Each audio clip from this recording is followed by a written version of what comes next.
السلام عليكم ورحمة الله وبركاته. الحمد لله حمدا كثيرا طيبا مباركا فيه، والصلاة والسلام على رسول الله وعلى آله وصحبه ومن والاه. أما بعد. Dans des cours passés, nous avons mentionné le sujet de la prière de nuit, son grand mérite et sa grande valeur en islam, que ce soit la prière de nuit de manière générale ou salat tarawih durant les nuits du mois de Ramadan. Aujourd'hui, nous allons parler plus particulièrement de salatul witr, de la prière du witr et des règles relatives à celle-ci. Le witr, comme beaucoup doivent le savoir, ça signifie impair.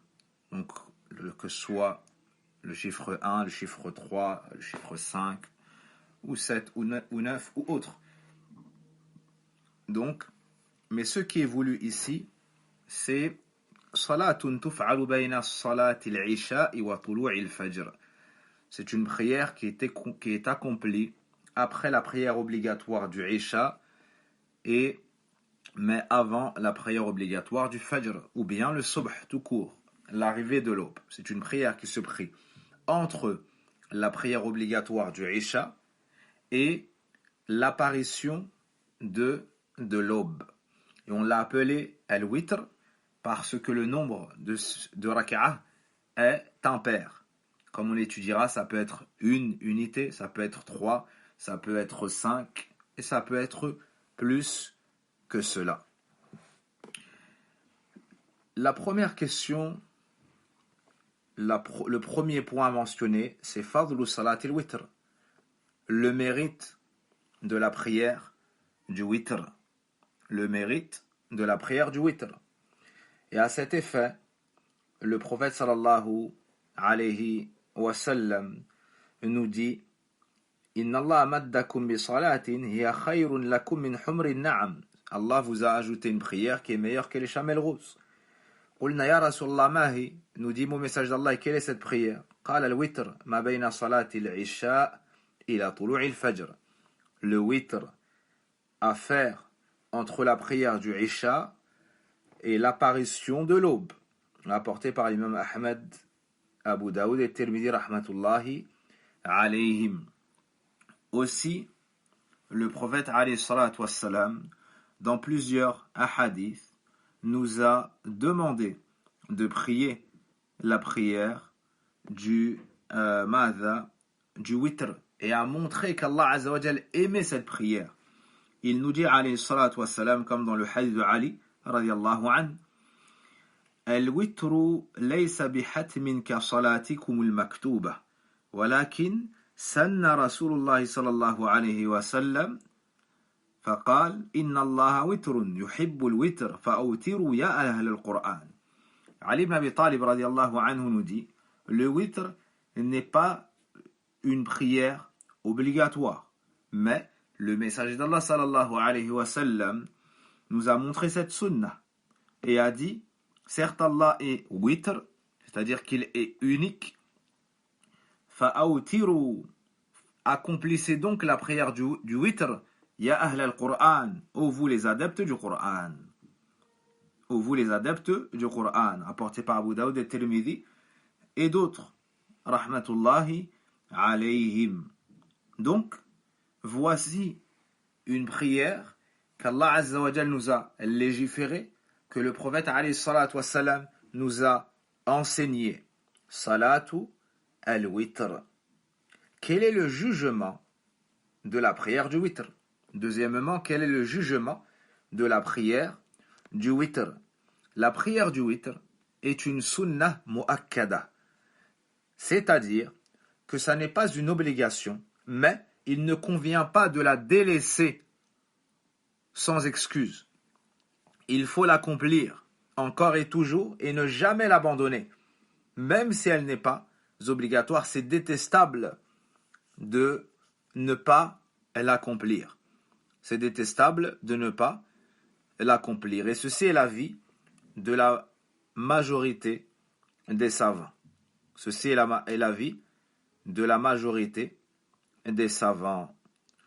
Pour preuve, dans le hadith de Talha ibn Ubaydillah, radiyallahu anhu, un bédouin est venu à demander au prophète alayhi salatu wassalam, Ma faradallahu alayhi min as-salah, que m'a ordonné Allah que m'a rendu obligatoire Allah comme prière.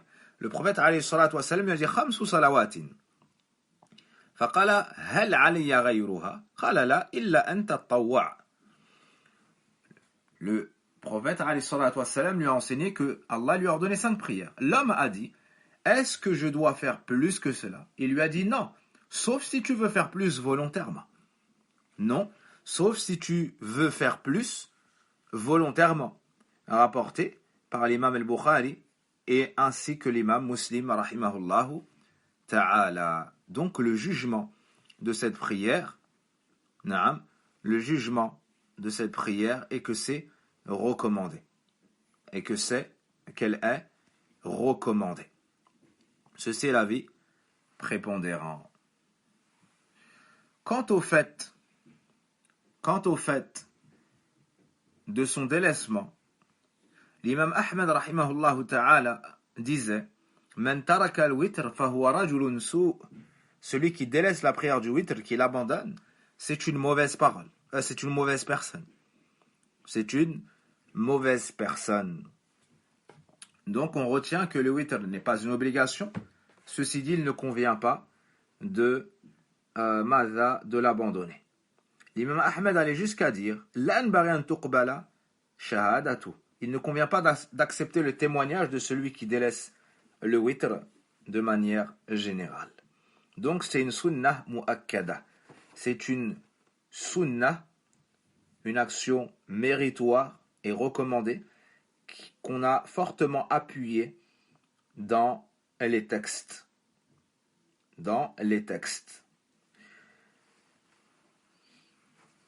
Le troisième point, waqtu salatil witr, le temps de la prière du witr.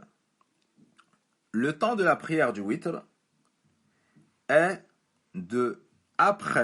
commence après la prière du Isha et s'étend jusqu'à l'apparition de l'aube. Et ceci est l'avis des savants. Ceci est l'avis de nos savants. Ceci dit, le meilleur moment est à la fin de la nuit. Le meilleur moment est à la fin de la nuit. Le prophète alayhi salatu wassalam nous a montré que la prière de nuit commence après l'Isha et s'étend jusqu'au Fajr. Mais il a recommandé à ceux qui étaient sûrs d'eux pour pouvoir se lever, ou pensaient être sûrs d'eux pour pouvoir se lever à la fin de la nuit, il leur a recommandé de laisser le witr à la fin de la nuit. Dans le hadith de Jabir radiallahu anhuma, rapporté par l'imam Muslim, le prophète alayhi salatu wassalam a dit Man khafa an la yaquma min akhir al-layl falyutir awwala. Celui qui craint de ne pas se lever à la fin de la nuit, qu'il fasse le witr au début de la nuit. Wa man tami'a an yaquma akhirah falyutir akhir al-layl. Quant à celui qui espère se lever à la fin de la nuit, qu'il fasse le witr à la fin de la nuit. Fa inna salata akhir al-layl mashhudatun wa dhalika afdal. Car la prière à la fin de la nuit est témoignée. Et ceci est meilleur. Donc, le temps du witr est d'après la prière obligatoire du Isha jusqu'à l'aube. Jusqu'à l'aube, mais le meilleur moment pour prier le witr, c'est à la fin de la nuit. C'est à la fin de la nuit. Ainsi, quand est-ce que s'arrête? Quand est-ce qu'on ne prie plus la prière du witr? Est-ce que c'est au adhan du fajr? Est-ce que c'est à la prière du fajr? Ou dès que le temps du fajr entre, on ne peut plus prier le witr? On ne peut plus prier le witr. Les savants divergeaient sur ce point-là.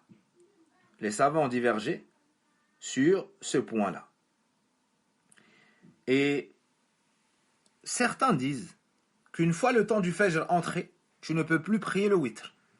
Mais ce que tu devras faire, c'est prier après le lever du soleil et en ajoutant une raka'ah pour que ça ne soit plus witr mais shafa', pour que ça ne soit plus impair mais une prière paire. Et il y a deux conditions à cela. Je répète, celui qui a raté la prière du witr et qui souhaite rattraper le witr pourra le faire après le lever du soleil, mais il y a deux conditions. La première, c'est qu'il fasse partie des adeptes du witr. C'est-à-dire que c'est une prière qu'il fait habituellement, mais que là, il l'a raté.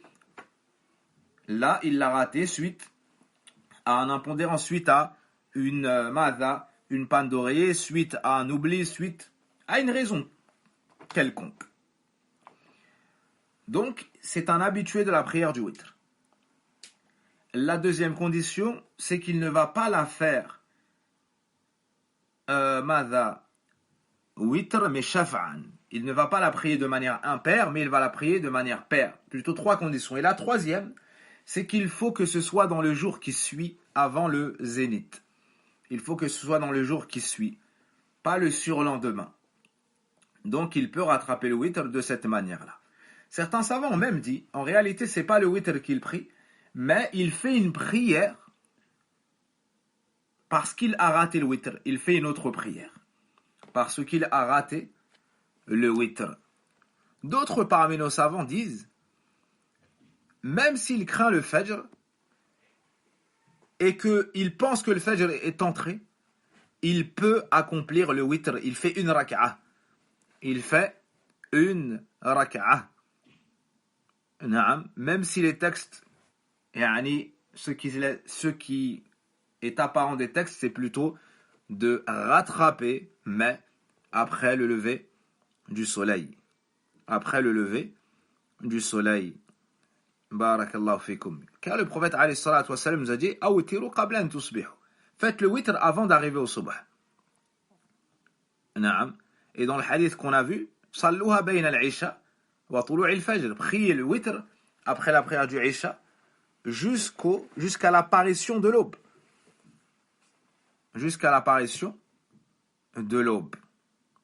Aisha radiallahu anha nous dit, le messager d'Allah sallallahu alayhi wa sallam a dit, إذا غلبه نوم أو وجع, ou plutôt Aisha nous dit أن رسول الله صلى الله عليه وسلم كان إذا غلبه نوم أو وجع, lorsque le prophète sallam s'endormait, ou bien ne se réveillait pas, ou était souffrant, ainsi il ne priait pas, il n'avait pas prié le witr, il n'avait pas prié le witr ou bien la nuit, Salla min an-nahar thintay ashrata rak'ah. Il priait 12 unités le jour.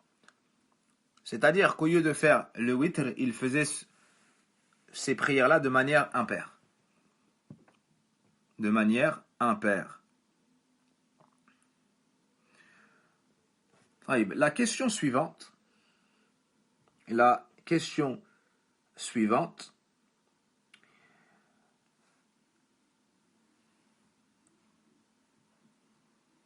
Pouvons-nous prier le witr avant la prière du Isha, entre le Maghrib et l'Isha? Est-ce qu'on peut prier le witr entre le Maghrib et l'Isha? Cette question-là a été posée à l'Ajnatud Da'im à l'Assemblée des grands savants, et la réponse fut Waqtu salatil witr ba'da salatil Isha ila tulu'il fajr. Non, la prière du witr a pourtant après la prière du Isha jusqu'à l'apparition de l'aube. Une autre question qui pourrait se poser, dans le cas où la personne est en train de prier le witr et qu'il y a l'adhan, qu'est-ce qu'elle fait? Elle est dans sa première raka'a, où elle compte faire le witr en une raka'a, elle entend l'adhan. Est-ce qu'elle coupe sa prière? Est-ce qu'elle sort de la prière ou non? Non. La question a été posée à Ibn Uthaymin rahimahullah ta'ala, qui a dit, il poursuit sa prière et il n'y a pas de mal dans cela. Il n'y a pas de mal dans cela. Passons à la 8e question. كم أو كم عدد ركعات الوتر, le nombre d'unités de prière du witr. La réponse أقلها ركعة واحدة. Le minimum pour la prière du witr, c'est une seule unité de prière. C'est une seule unité de prière. Car le prophète alayhi salatu wassalam, à celui qui l'a questionné sur la prière de nuit, il lui a dit mathna mathna, fais-les de deux en deux, et lorsque tu crains l'apparition de l'aube, fais une seule unité. Ça c'est le witr. Ça c'est le witr. Une fois, yani lorsque tu crains l'apparition de l'aube, fais une seule unité. Donc le minimum, c'est une unité de prière. Fa'awtir biwahida. Dans le hadith rapporté par Al-Bukhari, ainsi que l'imam Muslim, le prophète alayhi salatu wassalam a dit au sahabi, c'est le hadith d'Abdullah ibn Omar, lorsque l'homme l'a questionné comment je prie la prière de nuit, il a dit mathna mathna, de deux en deux. Fa'idha khifta subh, lorsque tu crains l'arrivée du matin ou de l'aube, fa'awtir biwahida, fais une unité de prière. Fais une unité de prière. Donc le minimum, c'est une unité de prière. Quant au maximum, certains savants ont dit 11 unités de prière. Et d'autres ont dit 13. D'autres ont dit 13. Par rapport au hadith de Salama radiallahu anha, 11 c'est connu. Aïcha a dit, le prophète n'a jamais dépassé 11 unités, que ce soit pendant Ramadan ou en dehors de Ramadan. Mais il y a également le hadith de Salama radiallahu anha qui dit كان رسول الله صلى الله عليه وسلم يوتر بثلاث عشرة ركعة.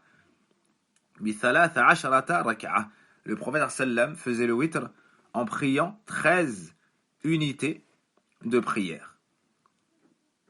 Le prophète sallallahu alayhi wa sallam priait le witr en faisant 13 unités de prière. Ce hadith est rapporté dans Al-Mustadrak ala Sahihayn et il est sur les conditions de l'imam al-Bukhari et de l'imam Muslim. Donc, le minimum, c'est une unité. Et le maximum, c'est 11 ou 13. C'est 11 ou 13. Néanmoins, pour celui qui veut faire une seule, le mieux, c'est qu'il fasse 2 rak'a avant. Il fait 2 unités, il fait le taslim. Ensuite, il fait le witr en une unité. Ça, c'est meilleur que de faire qu'une seule. C'est meilleur que de faire une seule unité de prière. Maintenant, la description de la prière du witr. La description de la prière du witr. Si la personne souhaite faire 3 unités de prière, on lui dit il y a 2 manières. La première, fait 2 unités de prière, puis fait le taslim. Ensuite, fait une unité de prière et fait le taslim. Ça, c'est la meilleure façon lorsque tu veux faire 3. La deuxième manière, c'est d'enchaîner les 3 unités de prière et de finir avec une assise, avec le tashahhud, avec salat al-ibrahimiyya et le taslimatan. Donc tu pries pas comme le maghrib. Non. Tu fais une première raka'a, puis une deuxième raka'a, puis une troisième raka'a. Et après tout cela seulement, tu fais tashahhud, salat al-ibrahimiyya et taslimatan.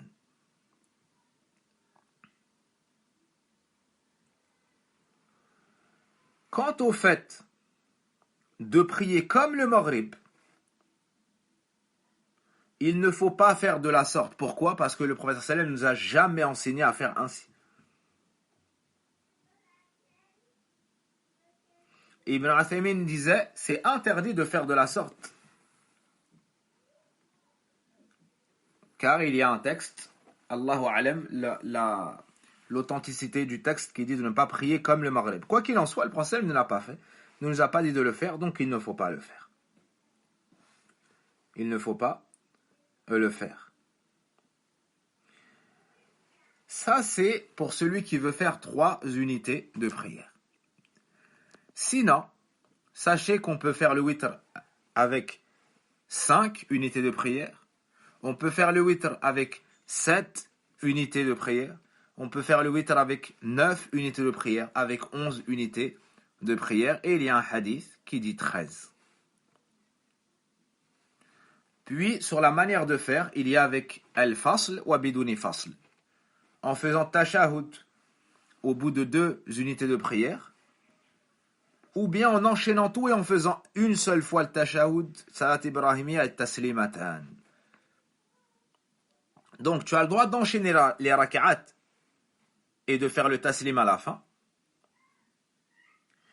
Et la preuve de cela, c'est que Aïcha radiallahu anha nous dit كان رسول الله صلى الله عليه وسلم في الحجرة وأنا في البيت فيفصل أو يفصل عن الشفع والوتر بتسليم يسمعنا. Donc, ça c'est la méthode du fasl. Aïcha nous dit que le prophète sallallahu alayhi wa sallam séparait le witr de 2 unités de prière qu'il faisait avant en faisant le taslim qu'il nous faisait entendre. Donc tu fais 2, tu fais le taslim, puis tu fais 1. L'autre méthode,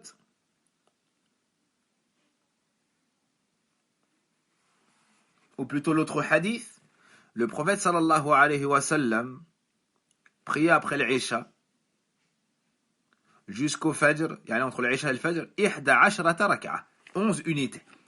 Yusallim bayna kulli rak'atayn wa yutir bi wahida. Il faisait le taslim après 2 unités de prière à chaque fois et il faisait le witr ensuite une seule raka'a. Maintenant, on va mentionner al-wasl, la méthode où on enchaîne les raka'at et on fait un taslim à la fin.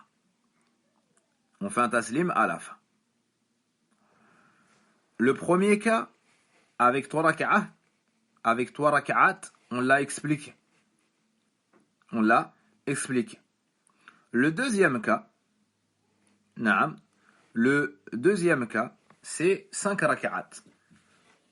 Soit tu fais 2 taslim, puis tu fais 2, tu fais le taslim, puis tu fais 1.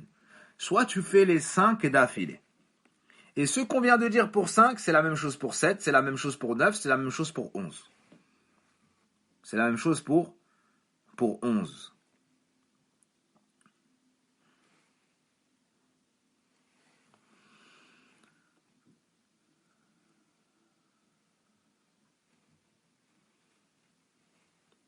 Donc le tout est permis. Maintenant, quel est le meilleur à faire? Quant à la régularité, le meilleur, c'est de faire plusieurs taslim. C'est-à-dire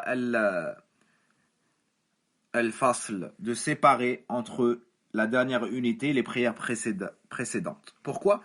Parce que il y aura plus de lecture du Coran, il y aura plus de ruku', il y aura plus de sujoud, il y aura plus de dhikr et ainsi de suite.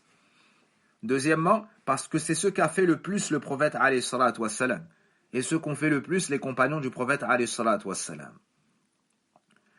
Par contre, pour mettre en pratique la sunna, la revivifier, la faire connaître aux gens, c'est bien de temps à autre de faire les autres méthodes. Et une remarque, il faut prendre en considération ceux qui prient avec vous.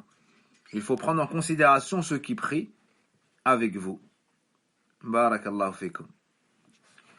Passons au point suivant, qui est la récitation.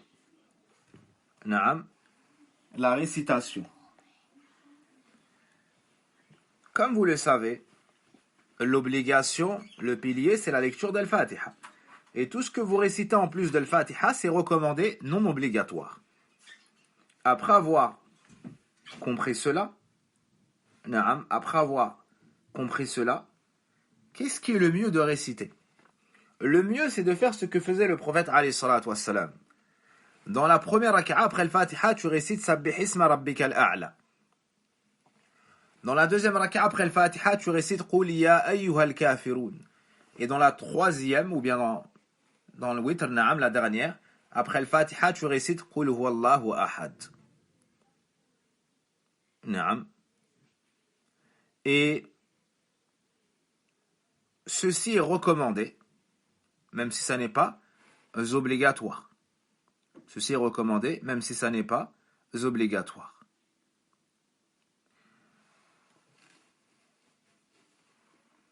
Une remarque, certains parmi les savants disent que ce qui est le plus méritoire est de réciter après Suratul Ikhlas, Qul huwallahu ahad, d'ajouter al-mu'awwidhatayn, Qul a'udhu bi rabbil falaq et Qul a'udhu bi rabbin nas. Et ça, c'est l'avis de Malikiya de Shafi'iyya. Si ce n'est que le texte relatif à ça, Naam, comporte une faiblesse. Donc, le mieux est de se restreindre à Suratul Ikhlas. Mais il n'y a pas de mal à ajouter. Barakallahu fikum, parce que dans la prière de nuit, on peut réciter ce que l'on veut.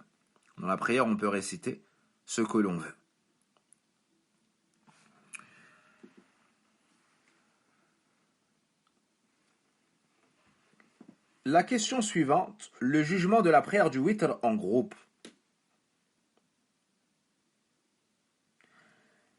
Il y a deux volets. Le premier, pendant le mois de Ramadan dans Salat al-Tarawih. Le second, en dehors du mois de Ramadan. Pour ce qui est du mois de Ramadan,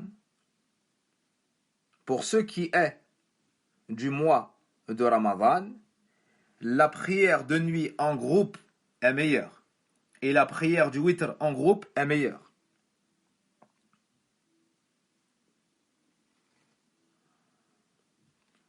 Quant en dehors du mois de Ramadan,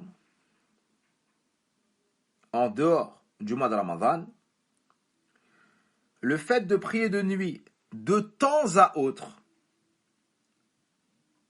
c'est une bonne chose. Yani en groupe.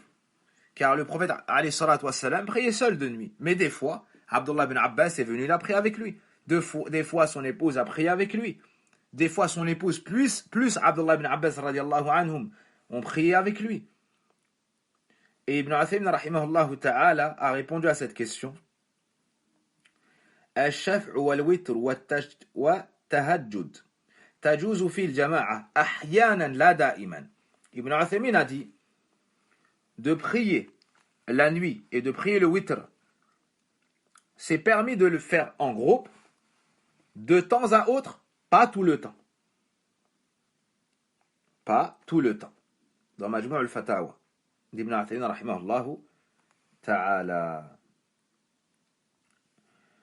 Donc le witr, pendant Ramadan, on le prie en groupe.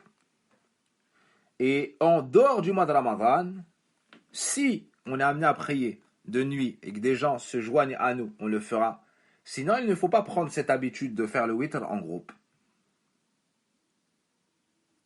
Naam, que de temps à autre. Et c'est aussi la fatwa de Lajnat Da'ima, de Lajnatud Da'ima.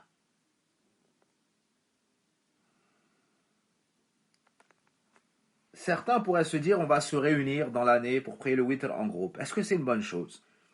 Lajnatud Da'ima a répondu à cette question et a dit que ça n'était pas permis de faire cela. C'est-à-dire que ça n'est pas légiféré.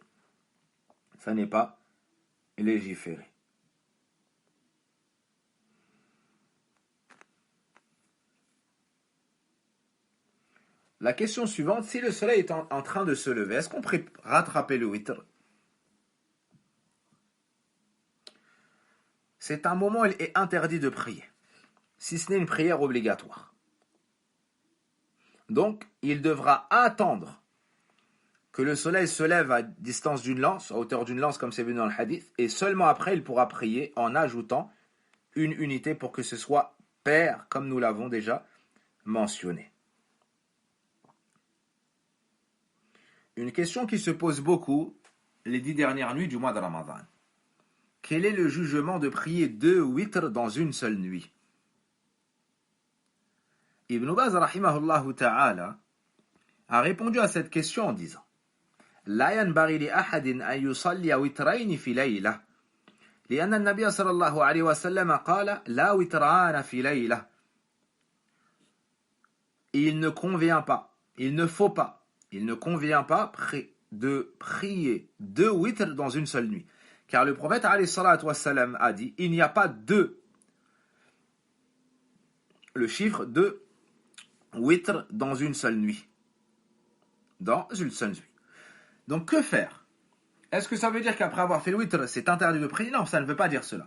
Ça veut dire que si tu as fait le witr pensant que tu n'allais pas te lever pour prier, et qu'Allah Azza wa Jal te facilite, et que tu te lèves, prie, mais n'ajoute pas un deuxième witr à la fin de ta prière. Et n'ajoute pas un deuxième witr à la fin de ta prière.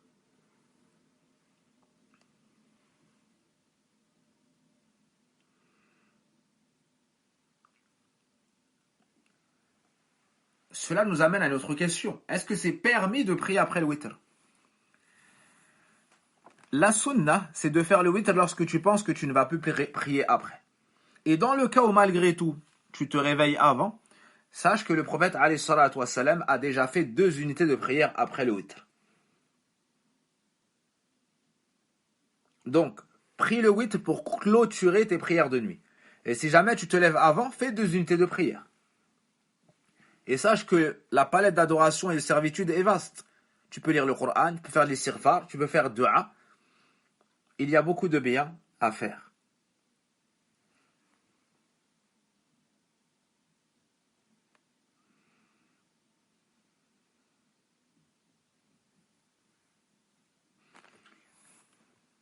Une question, même si elle nous arrive rarement, mais pour ceux qui voyagent, pour ceux qui sont malades, ça peut être très profitable de savoir cela. Quelle est cette question? متى تصلي الوتر إذا جمعت بين المغرب والعشاء جمع تقديم. Quand est-ce que tu prieras la prière du witr si tu as joint entre le maghrib et l'isha à l'heure du maghrib? Est-ce que tu peux prier juste après alors que le temps du isha en réalité n'est pas encore entré? Ou est-ce que tu devras attendre que le temps du Isha entre pour pouvoir prier le witr, sachant que tu as déjà fait le Isha au temps du Maghrib? Parce que tu es en voyage ou parce que tu es malade, tu as une excuse.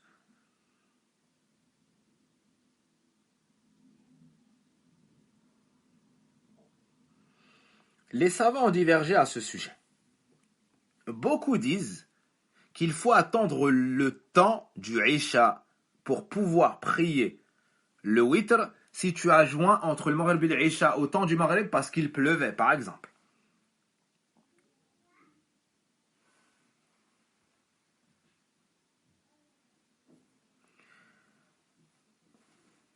Mais lorsque c'est la maladie, ou lorsqu'il y a une lourdeur, beaucoup de savants disent que tu peux le faire même juste après avoir pris l'Isha dans le temps du Maghrib. Et ça, c'est la fatwa de l'Ajnatud Da'ima. Yajouz, eux disent que c'est permis. À partir du moment où tu as l'excuse pour joindre, tu as l'excuse pour prier le witr avant l'heure également.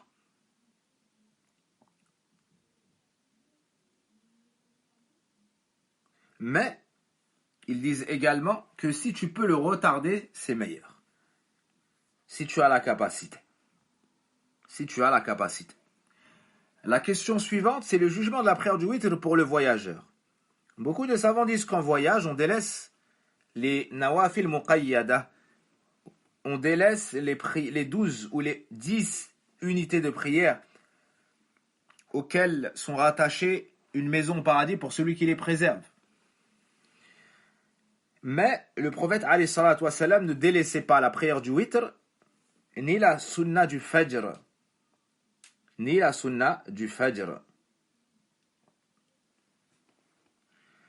La grande question, al-qunut plutôt, avec un ta et non pas un ta, qui signifie le désespoir, sur ce qui est interdite.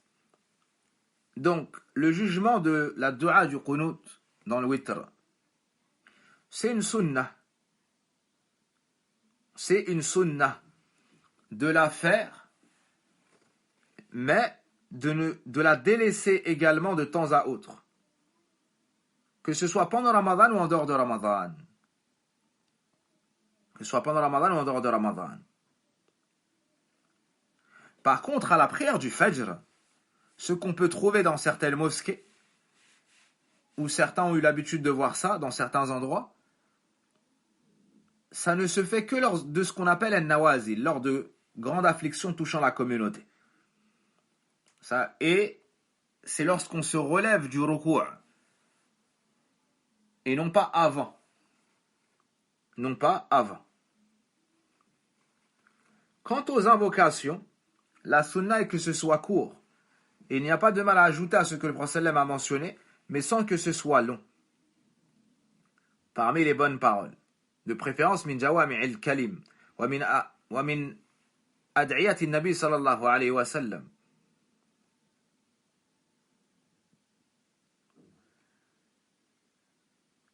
Et tu peux lever les mains, parce que c'est une sunna générale.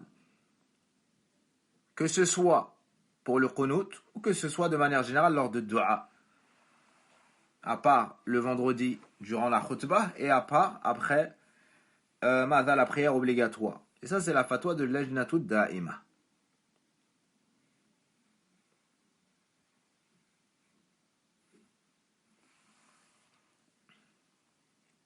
Donc je répète, dua al-qunut se fait après le ruku', avant de descendre en sujoud.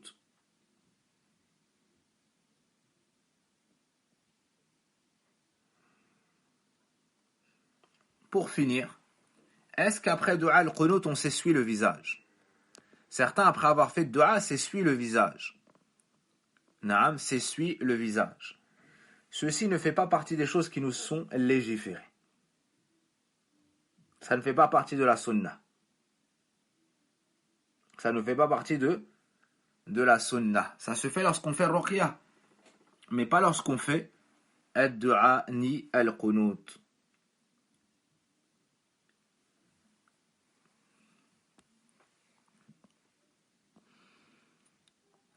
Voici ce qu'Allah subhanahu wa ta'ala nous a permis comme règle relative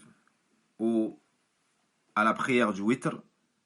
Et on se rappelle la parole du prophète sallallahu alayhi wa sallam: Inna Allah witrun yuhibbul witr. Certes, Allah est witr et il aime le witr. Ici, il y a un encouragement à faire la prière du witr parce que Allah azza wa jal aime cela. Allah subhanahu wa ta'ala aime la prière du witr, particulièrement pour ceux qui étudient, pour ceux qui lisent le Coran, pour ceux qui connaissent l'islam. Ya ahl al-Qur'an, awtiru, fa inna Allah witrun yuhibbul witr. Oh, vous les adeptes du Coran, accomplissez la prière du witr, car certes Allah est witr, il aime le witr. Allah est witr, c'est-à-dire qu'il est unique, il a la perfection absolue, le seul qui mérite entièrement, le seul qui mérite l'adoration. Le seul qui mérite l'adoration. Ce hadith est dans le recueil d'Imam Abu Daoud, rahimahullahu ta'ala, et d'autres. Donc, on se conseille mutuellement la crainte d'Allah tabaraka wa ta'ala et de préserver cette prière, de l'enseigner à nos proches et de les encourager à l'accomplir.